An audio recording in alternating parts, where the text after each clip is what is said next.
This week, we were introduced to the unlikeliest of heroes in DC's new Creature Commandos series. We were also introduced to a group of ragtag space kids in the new Star Wars Skeleton Crew series. There were a little bit of rumors and news out this week, and we're bringing it all to you today. Welcome to the Infinite Taylorverse.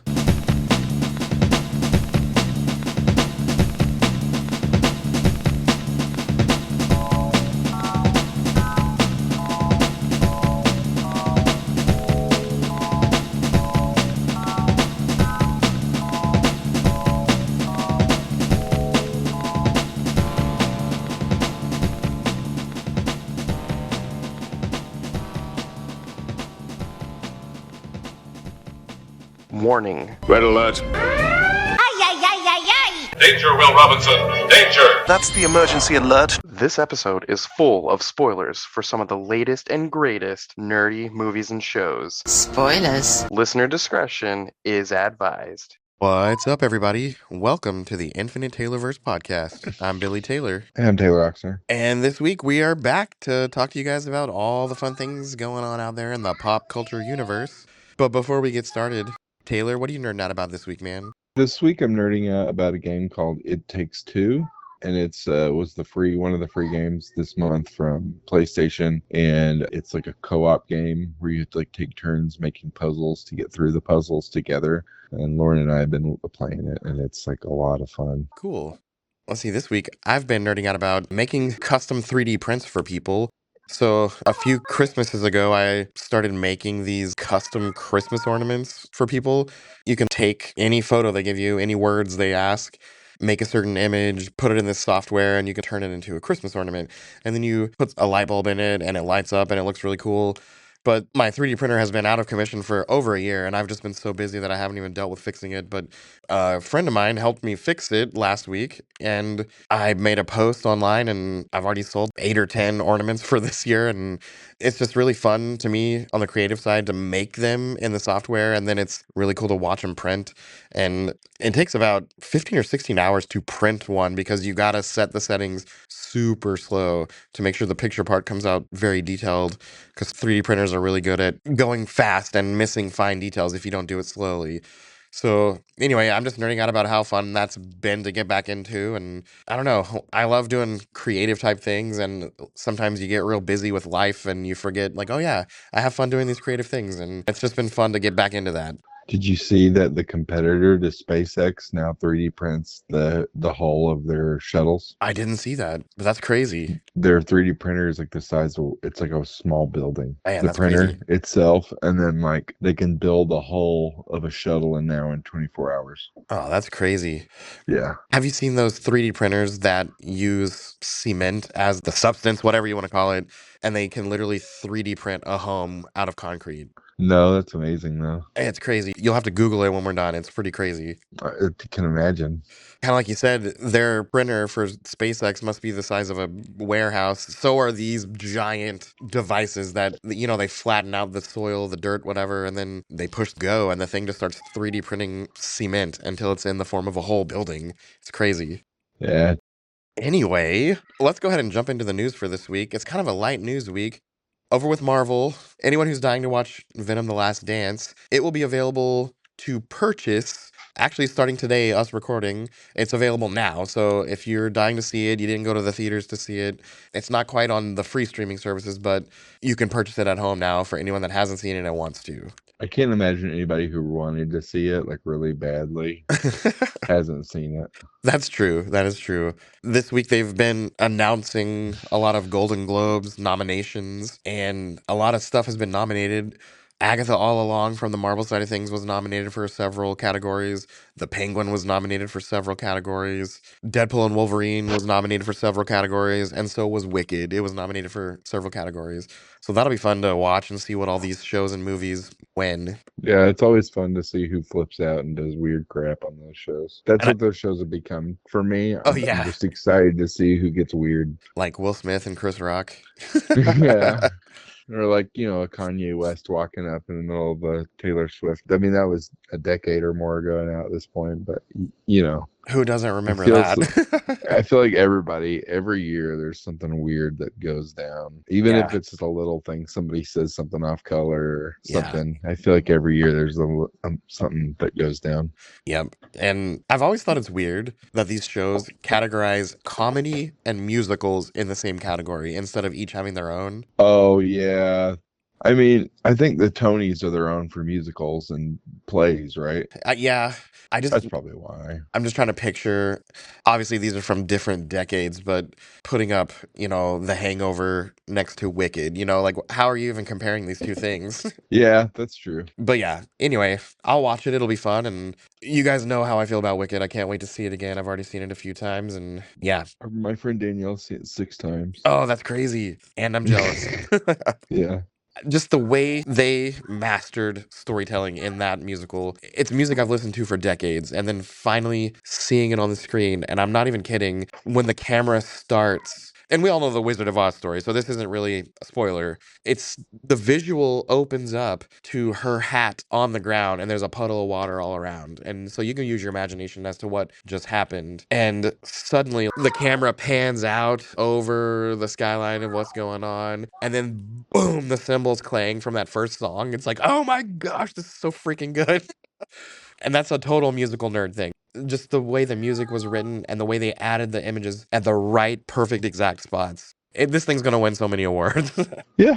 Let's see. The final Marvel thing for this week is so it's already been confirmed that all the Netflix stuff is now considered canon. There was all this debate. They didn't know what would, is it going to be canon? Is it not going to be canon? But Marvel has actually come out and said, yeah, it's canon.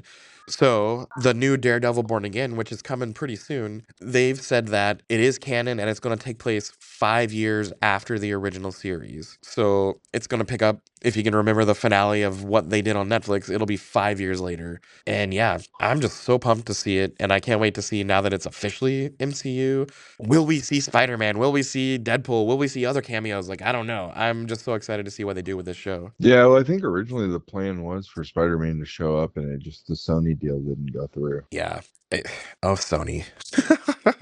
Yeah, I still don't understand why. Well, I get it. I know why, but at the same time I'm like, you guys are losing money out of this, I feel like, just because you're not playing ball. Yeah. Because even if it wasn't 100% of what they feel like they deserve, it's more than zero Yeah, and I by think not that's using the the way. character. Yeah, I think, and that's the way I look at it too. I'm like, I don't understand why you're being so covetous about this character, Yeah, considering that you'd probably make more money if you just put him in as many things as you could. exactly. And they have to know their Marvel reputation right now. People don't love their stuff. Yeah. And all that would do is just boost their reputation to all these Marvel fans if they kept putting their stuff in stuff people enjoy. Well, especially now since like Into the Spider-Verse is in limbo completely, basically. Yeah, Are we getting that or not? I hope A so. third one? And I'm pretty sure it was done. They just changed the release date because of other things being released. And then they came out with, yeah, we're on hold for a little while. It's like, what? Just give it to us. You're sitting on a gold mine that you're not going to redeem. Yeah. It makes me wonder what they did, or if there's something in that movie that they were originally planning on doing and now they can't, or something like Oh, that. yeah, I for the life of me don't get it. That is their best thing that they have. I know. Even like normal Sony, what else does Sony have that's making them money in their movies? Do they have another big? They have the Bad Boys. Oh, yeah, with Martin Yeah, Lawrence and. Ghostbusters, Okay. Uncharted. Oh, yeah, yeah. But none of it's like they have like a good movie here and there, like if you look through them. But like it's nothing's like tentpole. Right. The Spider-Man's a tentpole. They got Jumanji, Charlie's Angels. I mean, everything they have right now, the most recent version of it is done badly. So it's like I just truly don't get it at all. Yep. Well, let's see. Over with DC, there's been a few things happening. We both had a chance to watch the first 2 episodes of Creature Commandos. What'd you think about that? I thought it was incredible. Everything from like the Cowboy Bebop-esque intro Yep. to James Gunn putting himself in it Yep. as like a cartoon, which I thought was kind of like, I don't know how I felt about it the first episode, but like really liked it the second episode. Yeah. All the characters are awesome. There's not one that I like dislike at all. Yep. The Nazi killing GI robot Yes. is got to be the funniest thing in the world. I found myself crying laughing at him on different occasions. And he's voiced by Sean Gunn, and so is the Weasel. He does both characters. Yeah. And then they referenced that second Suicide movie in like the first like 10 minutes of the show. Yep. So that's canon. Yeah. After watching it, I read an article that interviewed James Gunn, and he said basically the second Suicide Squad movie and Peacemaker season 1 are both soft canon. Yeah. That's the way he phrased it. Because they referenced the Starro battle, and then they referenced Rick Flagg's son being killed by Peacemaker and things like that. Yeah, the show was really good. Very adult. Don't let your kids watch it. No, not at all. Let's see. You know how all the movie studios, when you watch a movie, they have that big opening thing? MGM has the lion that roars. Yeah. James Gunn said that that picture of classic Superman, the Fleischer-looking Superman, busting the chains off of his chest, the way it opened up on the Creature Commandos, that's going to be moving forward, kind of the logo opening for every DC project. So I think that's kind of cool. Oh, I was hoping it was going to change. And I'm very Superman biased, so I'm like, okay, Yeah. cool, bring it on. I wanted it to be different, like same idea, just different. Yeah. Like a different character doing something different. But that's cool. It's still cool. I also had a chance this weekend to watch the documentary on Max called Superman, the Christopher Reeve story. Oh yeah, I forgot that came out. It How was a was that? limited theater feature that was only in theaters very limited time. And then it finally came to streaming this past weekend. And man, oh man, if you're into, obviously, Christopher Reeve, into Superman, but if you're into just stories about humanity at its best, if you watch this thing, you're going to shed some tears. Yeah, I kind of had a feeling it was a bring your tissues kind of thing. It's so good. And I knew a lot of the stuff already because I'm a big Superman fan, big Christopher Reeve fan. But I learned some things too about his past and his life. And it was just really, really good, really well done. They had obviously archived footage because he passed away years ago. And then they had new interviews mixed with old interviews. And it just was very visually beautiful and just very touching. And if you're into that kind of thing, it's definitely worth a watch. Yeah, that's really cool. I will put it on my list. This weekend, on the 13th, for people who have not wanted to pay any money to go watch Joker 2 in the theaters, you will be able to watch it on Max. And, you know, I've only heard bad stuff about this thing, but I'm going to watch it out of that whole nerd obligation. So I'm a little excited to see, you know, what's the whole hubbub about? Why is it so bad? That's what I'm excited to see. Yeah. It also I have still a feels... feeling Oh, it go ahead. won't be the music. Yeah. I have a feeling it's going to be the story as a whole. It's going to be bad. Yeah, I can see that being the case. I feel like maybe this particular story should have ended with Joker 1 and just let it be a classic, you know?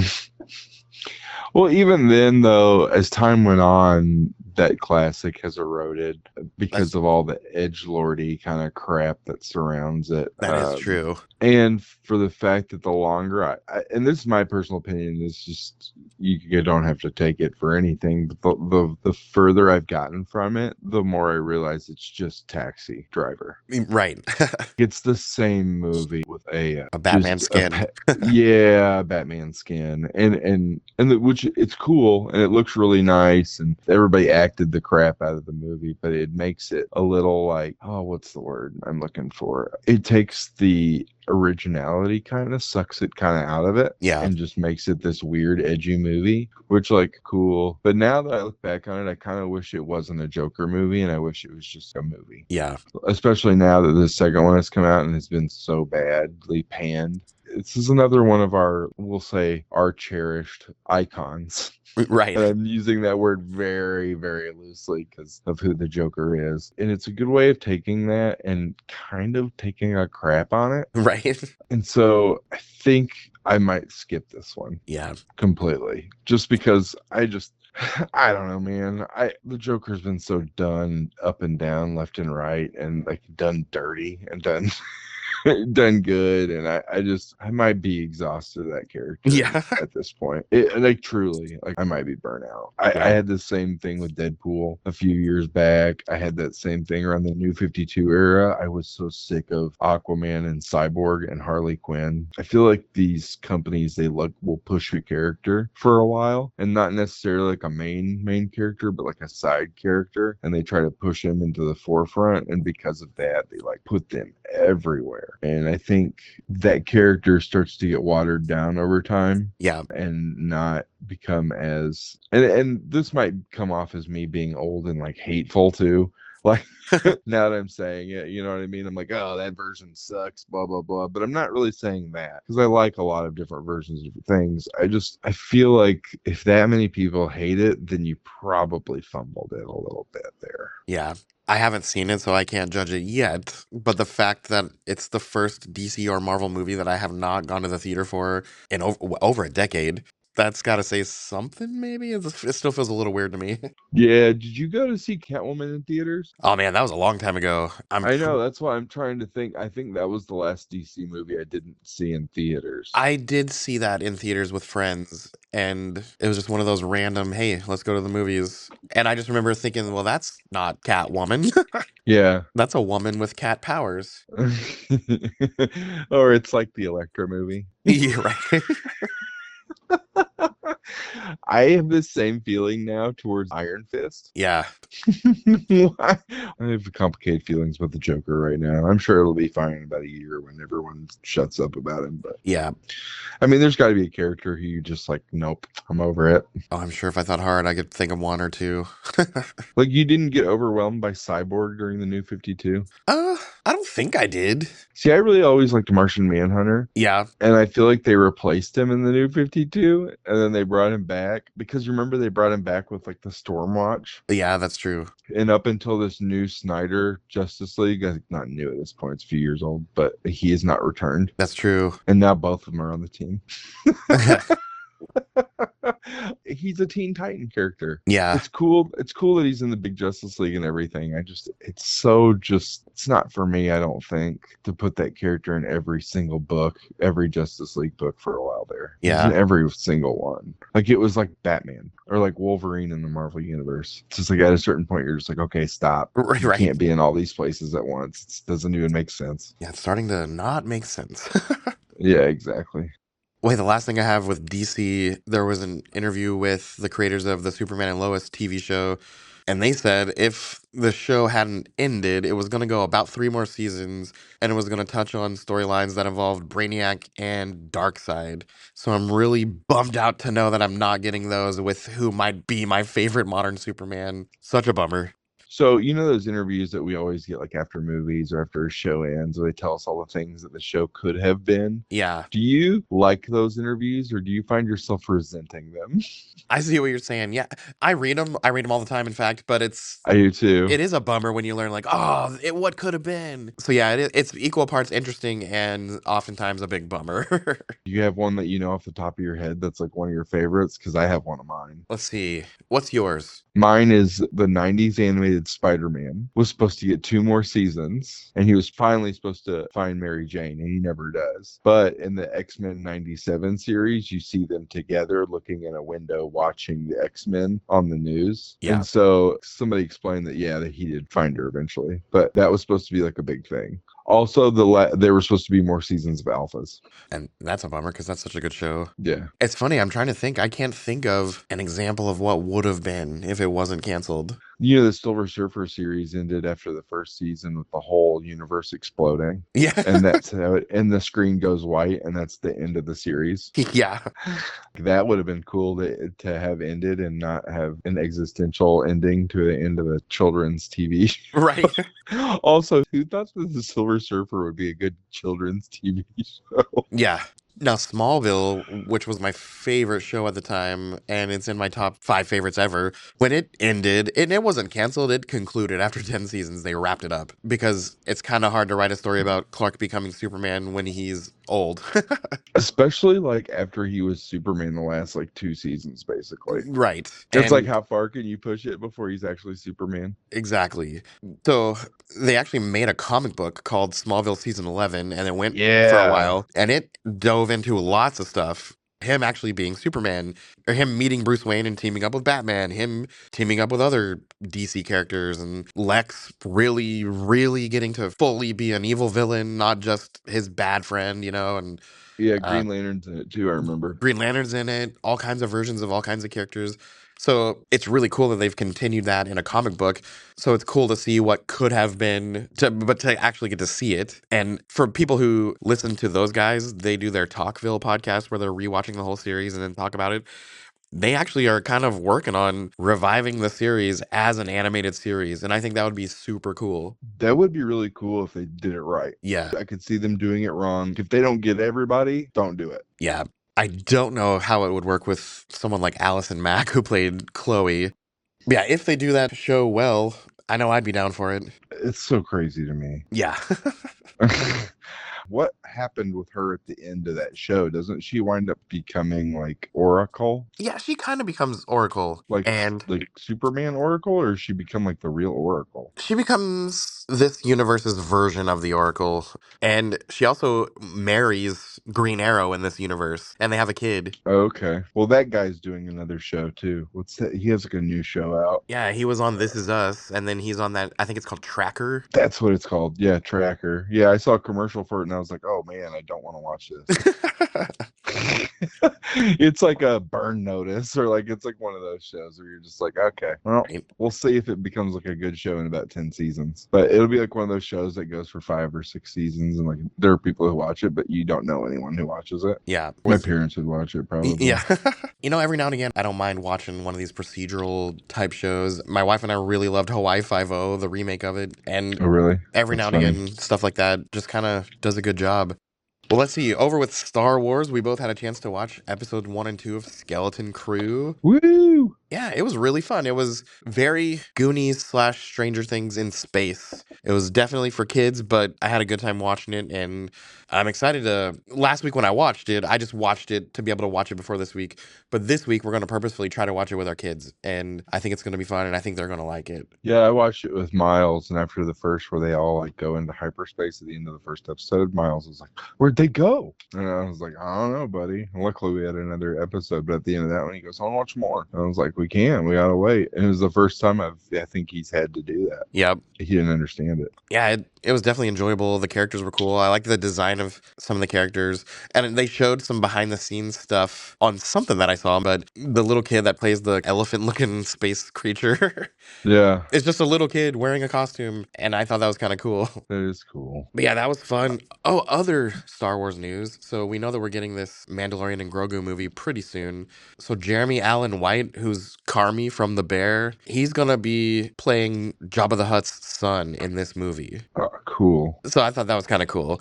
Now, anyone who watched Clone Wars, that character actually shows up in Clone Wars. The young characters have to go save Jabba's kid at some point. But But he's like a baby at that point, right? yes.